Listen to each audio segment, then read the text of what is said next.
I think it's almost 11 a.m. Na-invite ko meeting. I don't know what kung siya context sa meeting, pero na-invite ko meeting today dito sa isa sa mga barbershop sa akong amigo. And actually, lugay na wala nakita. So excited ko nga maka-visit po sa iyang bago nga open nga barbershop.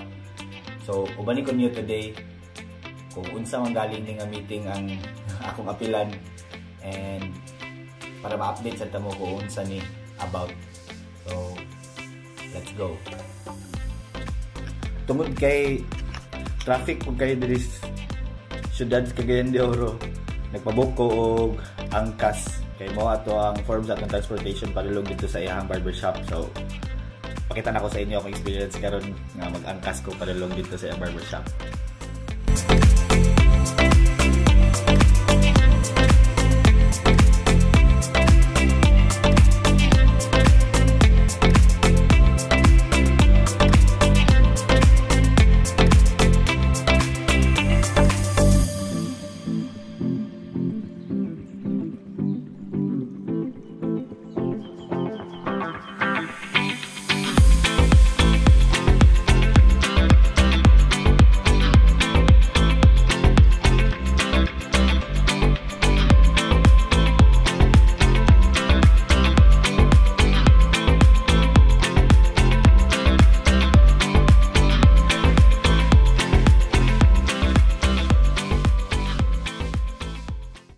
So, naano ta diri karon sa location nga ato ang adtuan kanata karon diri sa Dayon CDO. Kuan siya, local nga barbershop tong tanawon kung naa si Cloyd sa sulod.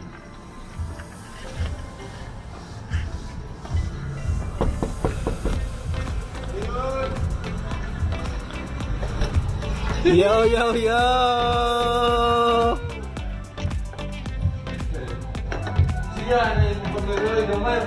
Oh, gamay ra bay.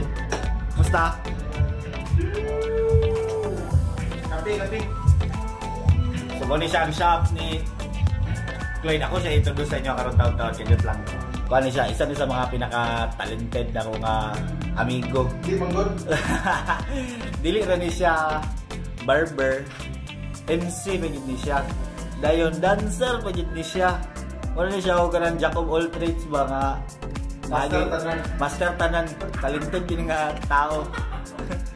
Hello sa tanan nga tanaw, Cloyd Luna or MC Cloyd or the MC Barber or owner, co-founder sa Dayon. And yeah, Dayon has been kuan siya, the product of hard work, persistence, perseverance, kana by grasya sa Ginoo mo nang naindayon. So na-originate siya. Gusto na ko i-win akong mga personal na mga battles as a barber, and through sa journey sa akong barbering career na yung mga night times nga nag-doubt na ko sa akong self kung para bagit ni sa ako ang barbering or kung sa bagit ni ang barbering, kung mo bagit ni ako ang purpose. And kana na ako yung mga circumstances nga nihatag ko kanang solid pag yun nga reason nga nung mupadayon ko as a barber. I also chose nga Dayon kay it's because aside sa pagpadayon, aside sa pagdayon, it's also a place wherein you consider it your home away from home. So from the word Dayon, no, sa Luzon they pronounce it as Dayon, which is kanang balay, no, or home. And then sa ato po mga Bisaya na Dayon, no. So since balay siya, anytime you can just come here and feel at home anytime. Message sa mga upcoming or mga aspiring ng mga barbers, no. If you want to be the best, try learn from the best, no. Look for the right mentor that would suit you and your style of learning. Padayon lang kana, padayon lang yun. Ask yourself about your deepest whys, why you even start barbering, and kana ang hawiri, cling on that, and for sure in time ma-reach ra gid nimo, maabot ra pud nimo kung asa na ang imong mga ginapang-look up ng mga barbers soon enough if you persevere and persist in what you do. And if you love your job, then definitely you will never work again. Inviting everyone to come visit us here and go home to your new home diri sa Dayon. Ayaw mo kaula og Dayon, halik lang mo diri. We're located diri sa Makasandig, corner Jupiter Venus Street. Likod ra gid siya sa barangay hall or sa basketball court sa Makasandig, or the best landmark na pwede ninyo i-set is likod ra siya sa Chinkiti sa Makasandig or Angel's Burger na kanto pasulod. Look for the house and definitely you'll find your home. So yeah, kana lang. Peace. Q. Nami istoryahan gamay dili pa na ako pwede i-share sa inyo tanan, pero mayong tag Dili siya illegal, guys, ha. Dili siya illegal, pero mayong tag mapustro ni nga mga plano nga nindot kayo ni among istoryahan karon. So update ta mo niya kung unsay maayo nga mahitabo.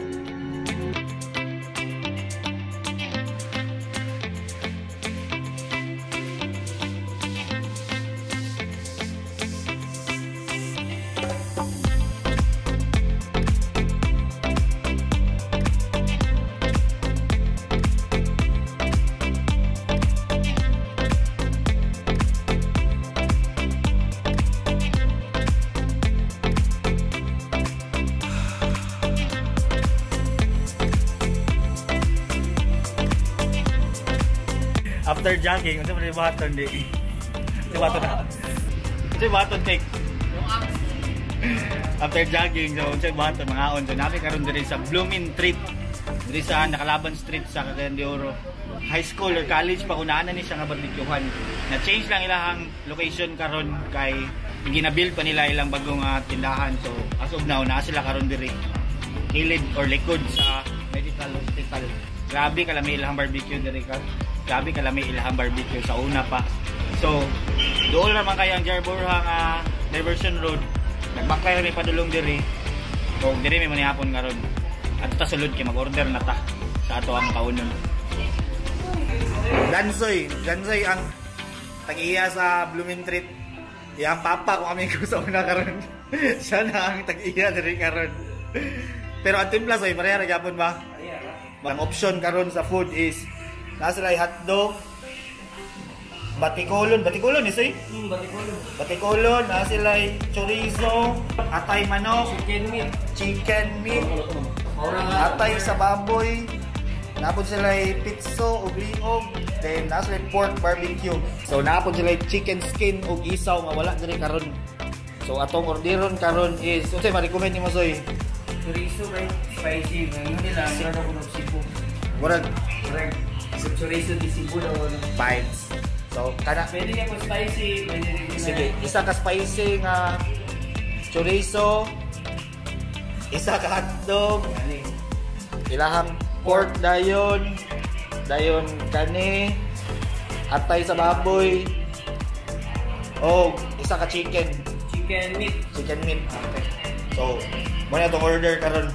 Food trip ba? One sa jogging. So, watan sa nato nga maluto atong order. Dayon, kao na din ta.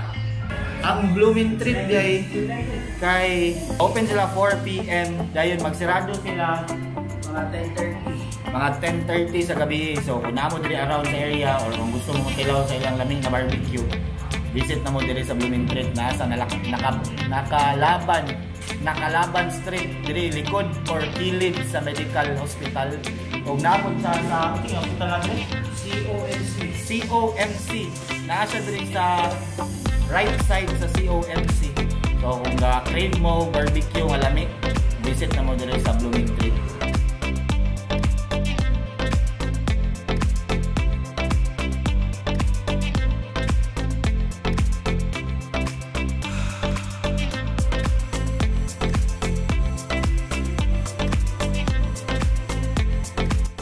Kaluto na itong order. Kakaon na sila.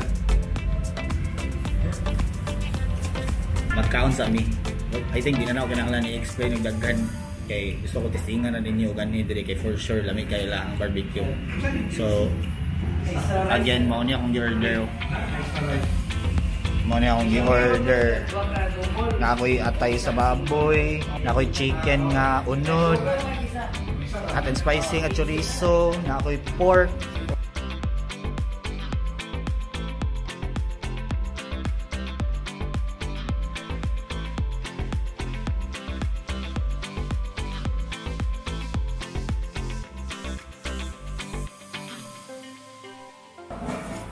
Itong tilawan ilahang spicy chorizo. Wala ni sa una nga menu, I think. Tilawan na to. Sabi ka champion. Pila na ito ito eh? Ang barbecue one? 25 years na. Imagine, 25 years na sila go-operate. Sugod pa sa iyahang papa. Naabtan pa na ako sa high school pa kuhantod karon. Napayaman sila direct. And soon, nabuhat na ilang main nga branch pero dili ra gyapon sa kilid. So, promise, visit na mo dire kung gusto makatilaw o isa sa pinakalami nga barbecue diri sa Cagayan de Oro. Promise, legit. Grabe yun ka legit. Grabe ka legit nga barbecue, dili mo magmahay. And barato kay 35 pesos lang hotdog, ang pork kay 30. Ang chorizo, 30, spicy o regular. 30 lagi hapon ang spicy o regular nga chorizo. Ang ilang hotdog kay 35. Tender juicy. Tender juicy na siya. Ang ilang atay. Atay ta manok o pork na 30.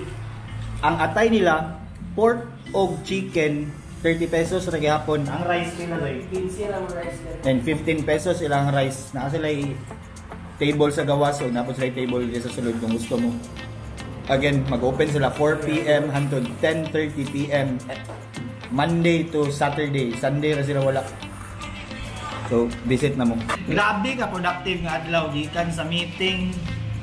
Nga og pilang na morning hangtod naka-jogging karong hapon, then nakakaon ta grabe kalami nga pagkaon karong panihapon. So, i-invite ato mga fellow Cagayanon soy. Brothers and sisters, open me sa Blooming Treat from 4:30 PM to 10:30 PM Monday to Saturday. Kita kids, come dine with us. So, mao to.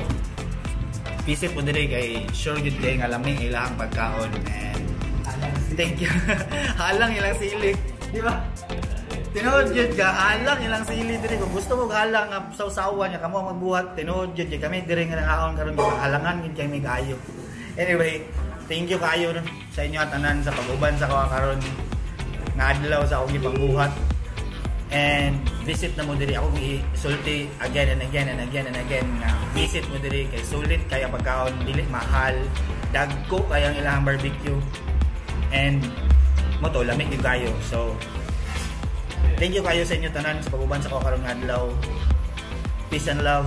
See you on the next video.